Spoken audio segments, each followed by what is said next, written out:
আল্লাহর হুকুম মেনে চলে। এই হুকুমটা কিন্তু ব্যাপক, একবারই ব্যক্তি পর্যায় থেকে নিয়ে রাষ্ট্র পর্যায়ে, আন্তর্জাতিক পর্যায়ে সব ক্ষেত্রে আমরা যে কোনো পদক্ষেপ গ্রহণ করার ক্ষেত্রে এটা চিন্তা করব যে আল্লাহর রসুল অসন্তুষ্ট হন, আল্লাহর শরীয়তের বিরুদ্ধে কোনো চিন্তা,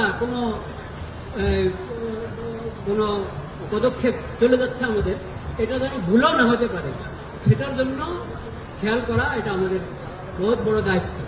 একটা প্রসঙ্গ আমি একবারই সুনির্দিষ্টভাবে এই মজলিসে আজকে বলছি, যেহেতু সবাইকে পেয়েছি।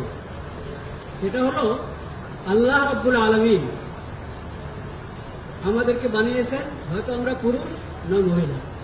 যাকে আল্লাহ পুরুষ বানিয়েছেন সে পুরুষ, যাকে আল্লাহ মহিলা বানিয়েছেন সে মহিলা। মহিলা বলে বলবে না আমি পুরুষ, পুরুষ বলে বলবে না আমি মহিলা। এটা হারাম, আল্লাহর সৃষ্টির সঙ্গে যুদ্ধ। এটা কিছু আভাস গত সরকার থেকে আমরা দেখতে পেয়েছি, আরো হালকা ছিল না তা না, কিন্তু গত সরকারে এই মাঝের যে সরকারটা কি এটাকে বলে, হ্যাঁ, এই সরকারের সময় এটার অনেক আলামত দেখা গেছে।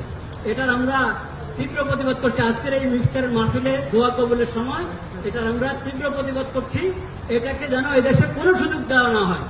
আল্লাহ যাকে পুরুষ বানিয়েছেন সে পুরুষ, আল্লাহ যাকে মহিলা বানিয়েছেন সে মহিলা।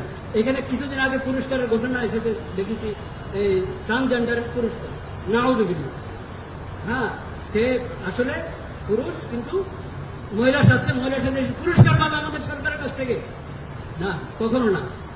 মাননীয় প্রধানমন্ত্রীর তত্ত্বাবধানে যে সরকার, এই সরকার এখানে এই ধরনের কোনো পদক্ষেপ আমরা এটা কখনো গ্রহণ করব না। সবাই আমরা দোয়া করি আল্লাহ তাআলা আমাদেরকে ইস্তেকামত দান করেন।